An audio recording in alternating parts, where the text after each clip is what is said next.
Praise the Lord.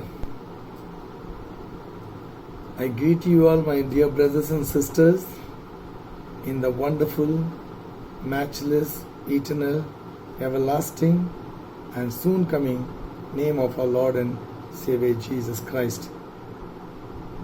I am happy to come to you once again through this online message so that this way we can have fellowship together. I'm sure the Lord is merciful and is keeping you safe in this pandemic time.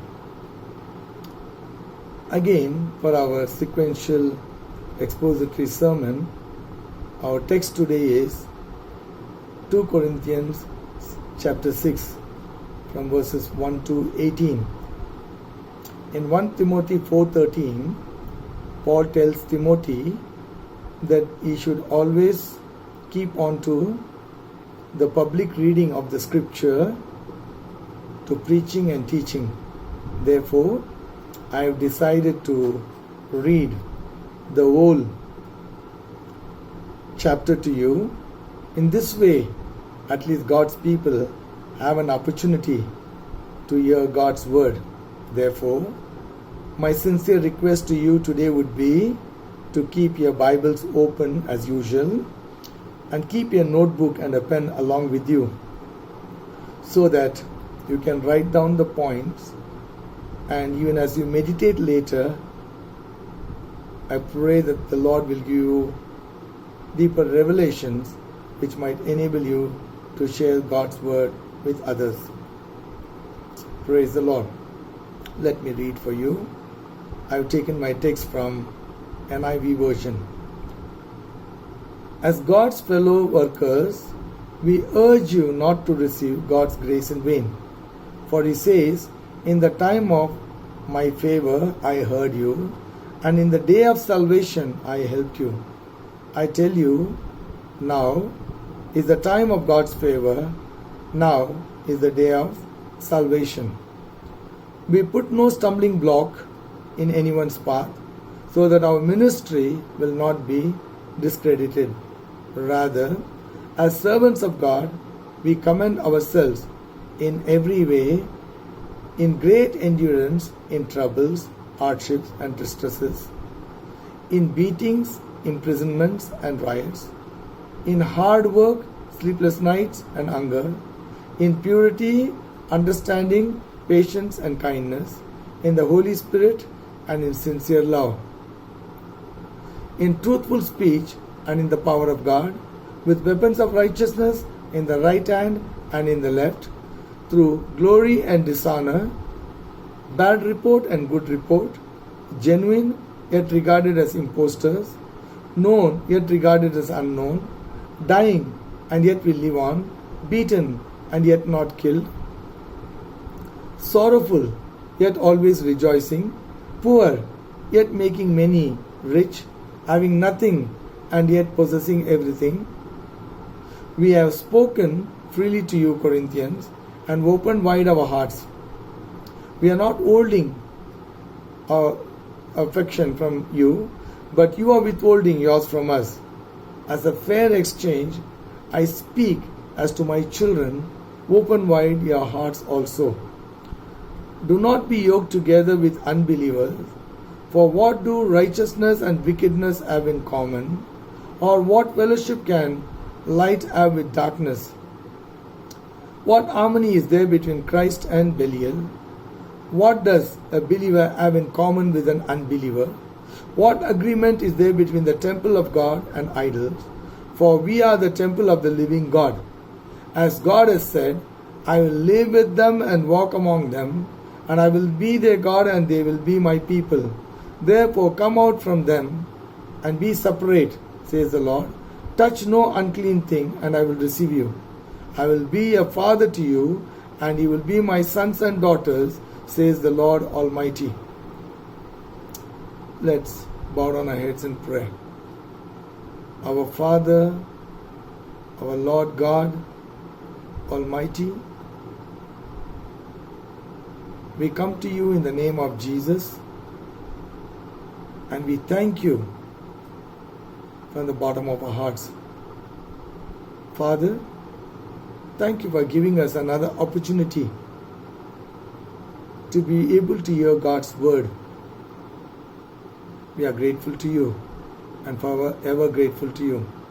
Lord, grant us the grace that your word may penetrate deep down into our hearts and help us to live God's way of life. Lord, I thank you for your anointing upon me to expound God's word, and I thank you for your anointing upon God's people to receive thy word gladly. Help us, O Lord, speak to us even as your servants are listening. The title of my today's message is Don't Look Down Upon God's Grace. I took a small write-up and I inserted in that grace, and I'll read it for you. It's meaningful. Please listen to it. Never take grace for granted. Hold her close to your heart, because you might wake up one day and realize that you have lost your diamond while you were too busy collecting stones. I have divided my message into 3 points. The first one being grace. Don't take it for granted. Biblically, grace means unmerited favor. None of us deserve it. You cannot earn it. You cannot work for it. Nevertheless, it's given to you because of God's unconditional love to all people, irrespective of color, creed, nationality, status, power, position, and location. The acronym for grace is God's riches at Christ's expense. With these two things in mind, that is, grace as unmerited favor and grace as God's riches through Christ's expense, let's see how unworthy that we are, and yet God has given to us His grace liberally. Romans 3:10-12 says, As it is written, there is no one righteous, not even one. There is no one who understands, no one who seeks God. All have turned away, they have together become worthless. There is no one who does good, not even one. This is the state of affairs of all men on this earth. Therefore 1 Corinthians 15:22 says, For as in Adam all die, even so in Christ shall all be made alive. Remember, as descendants of Adam, all are destined to die. Only in Christ shall all be made alive. There's no other way. Romans 3:23, all have sinned and fallen short of the glory of God. Therefore Romans 6:23 says, the wages of sin is death, but the gift of God is eternal life through Jesus Christ our Lord. John 3:16, that great that great verse. For God so loved the world that He gave His only begotten Son, that whoever believes in Him should not perish but have everlasting life. John 1:12 says, all those who received Him, that is Jesus, even to those that believed in His name, He gave them the right to become the children of God. Ephesians 2:8-9 says, you have been saved by grace through faith. It is not of yourselves, it is the gift of God, not by works, lest any man should boast. The eternal life that you receive through Christ Jesus is by grace. Because of Adam, every child that is born, though alive physically, yet it is dead spiritually. One day this child, after growing up to a ripe old age, might die physically. The outcome is born spiritually dead and therefore physically dead. This is termed as second death. in the biblical language. By this you are banished from the presence of God into eternal damnation, lake of fire burning with brimstone, not even knowing the purpose for which you were created. Today, though people are lost spiritually, yet they are very much integrated religiously and with rituals and practices. Most of them are very contented, pleasing themselves and others. Therefore, most of the people have been either coaxed into, pleaded, requested, and even forced to accept Jesus Christ, which is to trust in the Lord Jesus Christ for one's salvation. This category of people will not know the implication or gravity of grace and therefore of eternal life or what it means to be born again. Such people may receive Christ in one stroke and in the second stroke deny Him by getting into their old way of life very easily because they are emotionally born again. Only if they are really convicted, then their response will be altogether different. For example, in Acts 1 and 2, chapters 1 and 2, I will not read the whole chapter to you, but I will give you a gist of it.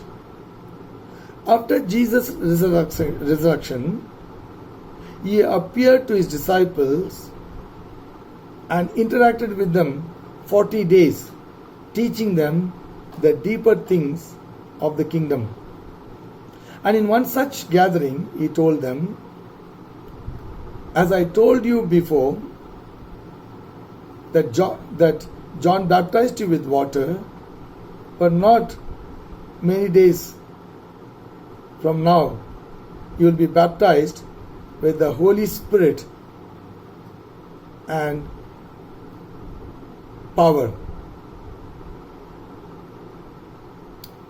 Therefore, they should tarry in Jerusalem until they are endowed with power.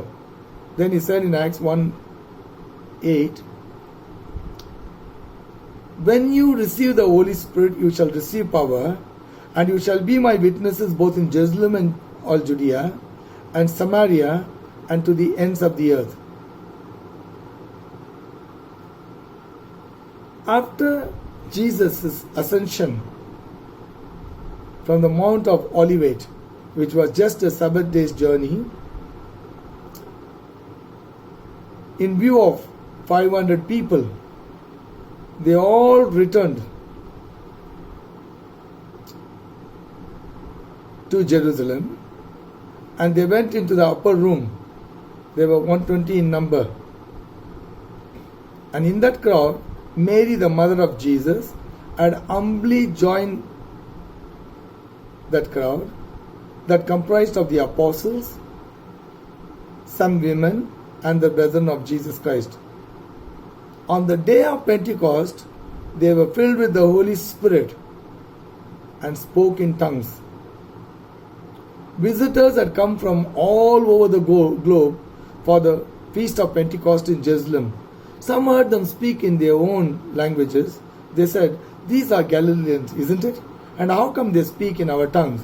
Some who could not understand them said, "These are drunk."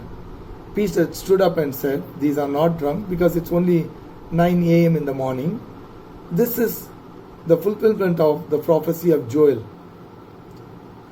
Then he went on to say, Jesus was a man accredited by God among you. God enabled him to do miracles, signs, and wonders. As per the predeterminate counsel and the foreknowledge of God, you handed him over into the hands of wicked men to be crucified and slain. God raised him from the dead. The pangs of death could not hold him. This Jesus God raised up. Wherefore, we are all witnesses. Therefore, being in the right hand of God, exalted, and having received of the Father the promise of the Holy Spirit, he has poured out, which you now see and hear.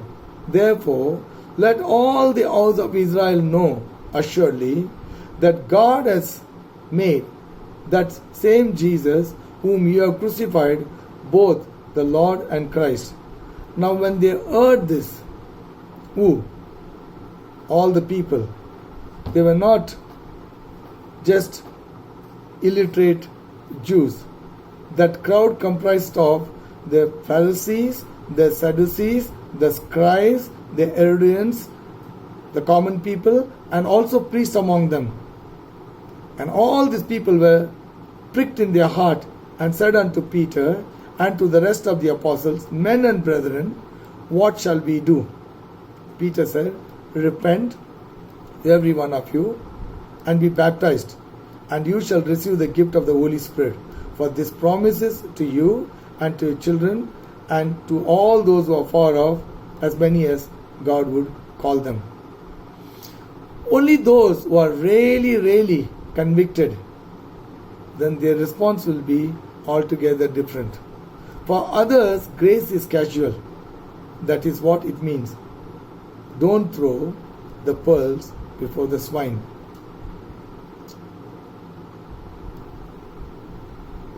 Verse 2, For he says, In the time of my favor I heard you, and in the day of salvation I helped you. I tell you now, is the time of God's favor, now is the time of, or the day of salvation. Grace is always available. It is grace that saved us, and it is grace that shall take us home. You can call upon grace any time to set yourself right with God. At the time of salvation, grace is unmerited favor. Make note of this very carefully. At the time of salvation, grace is unmerited favor, without which you cannot be saved. After salvation, it is God's enabling power, without which you can't go any further. You not only need grace for salvation, but also for a steadfast walk with the Lord. Second point, grace dispensed to the ministers of God. Here we see grace as God's enabling power. Paul is saying in verse 3 and 4, We put no stumbling block in anyone's path, so that our ministry will not be discredited.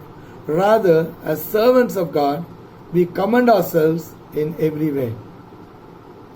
In order for his ministry not to be discredited, Paul says that he is not putting a stumbling block in anyone's path, but rather as servants of God, we commend, in other words, present ourselves suitable in every way. This word stumbling block in the NIV is translated as offense in KJV. The Greek word is proskoma, meaning cause of offense, which means any scandal that might cause blame on the gospel ministry. For Apostle Paul, ministry was a precious task given by the Lord to them. They valued it more than anything else. Today, we forfeit ministry and anointing for petty things like adultery, fornication, immorality, etc. Sometimes, though the Spirit of the Lord has departed, the ministry is still in motion. Some mission organizations put a stumbling block to other mission organizations. You may ask how. See, in one mission, if they are paying a couple maybe 12 to 13,000 rupees per month, suddenly another mission approaches them. They ask them how much they are paying you. 12,000, 13,000 per month. If you join us, we'll give you 15,000. So what happened? They switch sides. And then you know what they say? We prayed and God led us to go. I don't want to judge them. You know, in today's world, sometimes 12 to 13,000, it may not be easy to live. They need a little more, so they might be doing. But I just wanted to bring this to you. How one mission puts a stumbling block in the way of another mission, just to allure and win ministry workers instead of prayerfully praying and looking into the applications to recruit mission workers.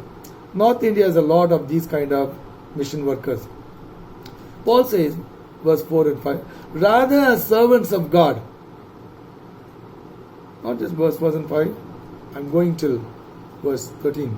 Rather as servants of God, we commend ourselves. In other words, as servants of God, we present ourselves suitable in every way. What are those every way?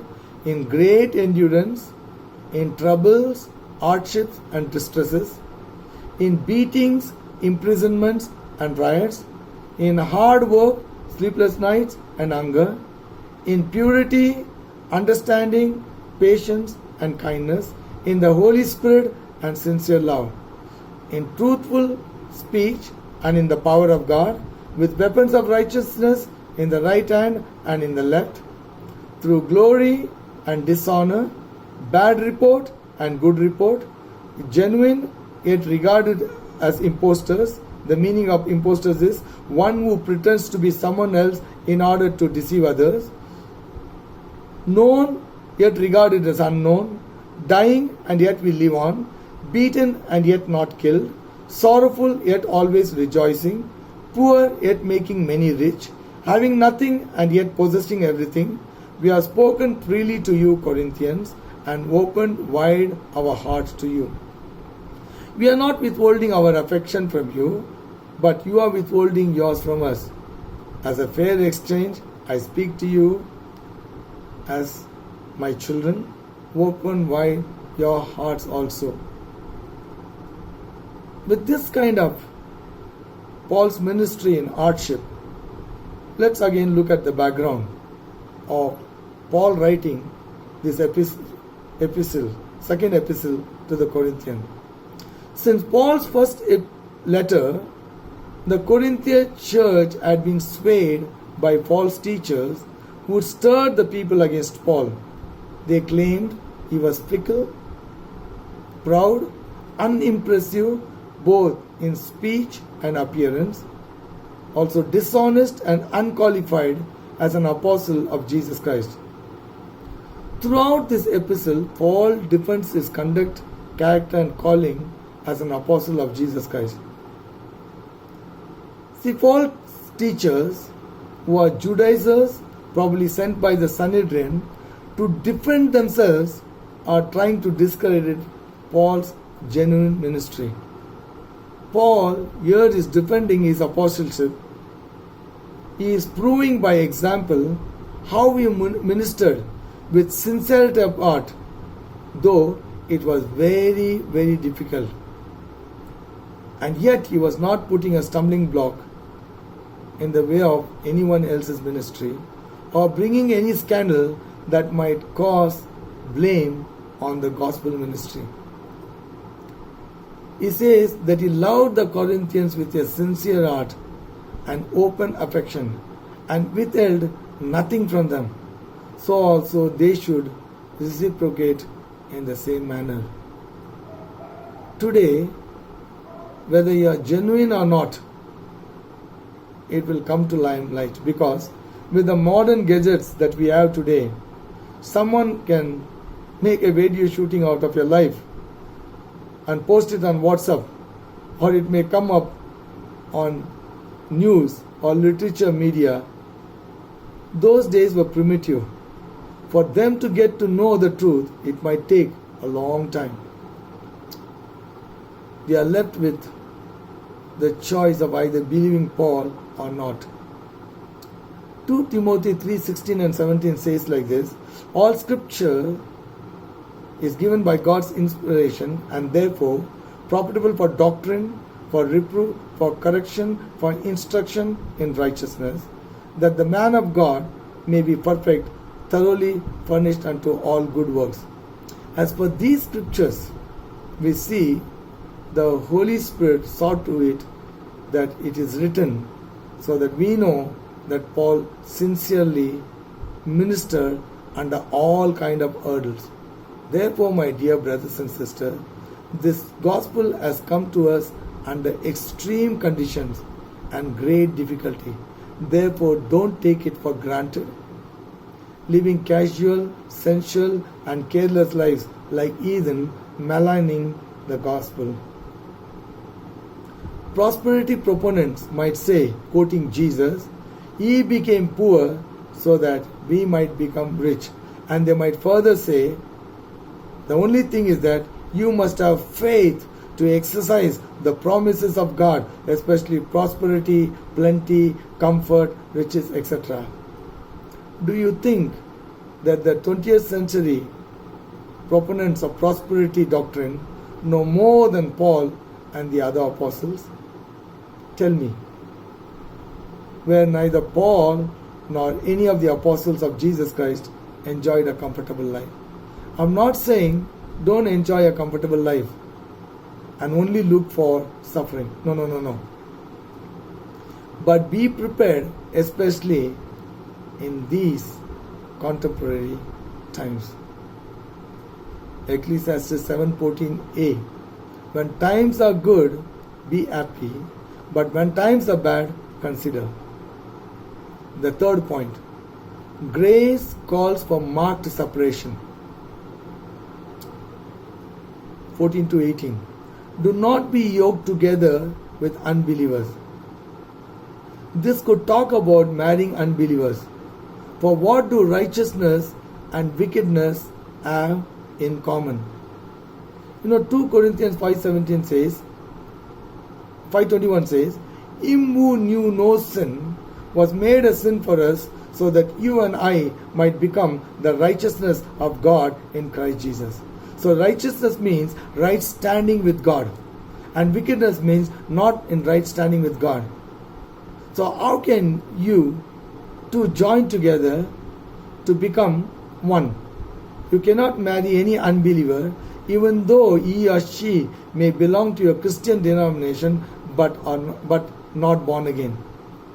How will you bring up your children? In what faith?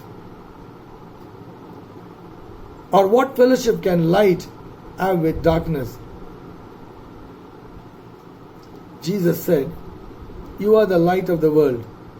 A city on a hill cannot be hid. Let your light so shine among men that they may see your good works and glorify your Father who is in heaven. Matthew 5:14 and 16. What harmony is there between Christ and Belial? In other words, what harmony is there between Christ and Satan? What does a believer have in common with an unbeliever? Believers are the children of God, and unbelievers are the children of devil. John 1:12 says, All those who received him, that is Jesus, and to those that believed in his name, he gave the right to become the children of God. Verse 16. What agreement is there between the temple of God and idols? For we are the temple of the living God. As God has said, I will live with them and walk among them, and I will be their God, and they will be my people. 1 Corinthians 3:16 and 17. Do you not know that you are the temple of God, and God's Spirit dwells in you? If anyone defiles this temple of God, God will destroy him. For God's temple is holy, which temple you are. Therefore come out from them and be separate, says the Lord. You are called out from among them. God is calling you out. Don't go and stick with them and stick to them by falling in love with an unbeliever and then justifying in one way or the other. Touch no unclean thing. If she is not born again, she is unclean. If you are not born again, you are unclean. He is unclean. Don't marry and touch unclean thing, and I will receive you. I will be a father to you, and you will be my sons and daughters, says the Lord Almighty. How many of us want God to be our father? If you are born again, God is your father. Then don't go there and stick to them, but come out from them. Maybe some in the Corinthian church then were slowly getting into an idolatrous practice and a way of licentious living, assimilating with unbelievers. That's why Paul is telling them not to take God's grace for granted by giving them all these details. As believers, you can have friendship with unbelievers, but not fellowship. You don't allow them to speak into your lives, which would estrange you from Christ, but rather you should make an impact in their lives, unbelievers' lives. Let me explain that to you. In fellowship, the interests are alike, while in friendship, you may know each other very well and accept each other with your flaws. For example, you may have a friend who drinks alcohol while only alcoholics fellowship together. Conclusion. Brethren, please don't receive God's grace in vain. It is grace that saved you, and it is grace that will perfect you. Grace is always available like fresh air. Please don't bring scandal that might cause blame on the gospel ministry. When you are honest, life may not be easy for you, but the Lord will provide for you and strengthen you. Please don't compromise your lives with unbelievers. Stay holy, stay separate, and make an impact. Now for our application. Even as you heard this message, with your heads bowed down and eyes closed, will you make this reformation and restitution in your life? Will you be able to say, I will make it a point not to receive God's grace in vain? Will you be able to say, I will not bring scandal either to my ministry or to my testimony, or put stumbling block to others' ministry or testimony? Will you be able to say, I will not compromise my life with unbelievers? As a temple of God, I will touch no unclean thing. Before I close, my dear brothers and sisters, there may be some among you who are watching and listening to this message and are not born again, which means they have not asked Jesus Christ to come into their hearts and trusted in Him as their Lord and Savior. I want to give an altar call.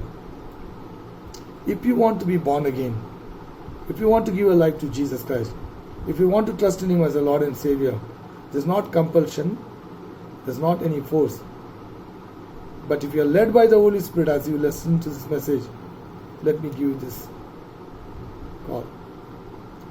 You may please say this prayer with me. Again, not compulsion or force. Say it loudly and clearly from the sincerity of your heart. Father, I thank you. You loved me and sent your Son, Jesus, to die for the sin of the whole world on the cross of Calvary, in which He died for my sin. Father, I repent of my sin. Please forgive my sin, cleanse my heart, and wash my sin away. I believe that Jesus Christ died for my sin. He was buried and rose again on the third day, and He ascended into heaven and is coming again to judge the living and the dead. Lord Jesus, I open my heart to you. Come into my heart to be my Lord, my God, my Savior, my King, my everything and my all. From this day, I want to live for you. I'll read the Bible. From there I will know how to live, and I will live for you. Please give me the grace. Father, thank you for accepting me as a child. In Jesus' name, Amen. Now let me pray for those of you who are sick, who have some infertility or the other, one kind of tumor or cancer, even those that are infected with COVID, going through financial difficulties. I want to pray for you. Those of you that can afford to give for those that do not have, this is a time that you give to them. Go to the house and give it to them, either in the form of kind or cash. So those that are poor among you, that they might be able to live well in this time of pandemic. Father, I pray for your people. Have mercy upon them. Lord, thank you for speaking to us. May your word go deep into their heart and make them those kind of believers that you want them to be, so that they may be perfect children of God. For those that are sick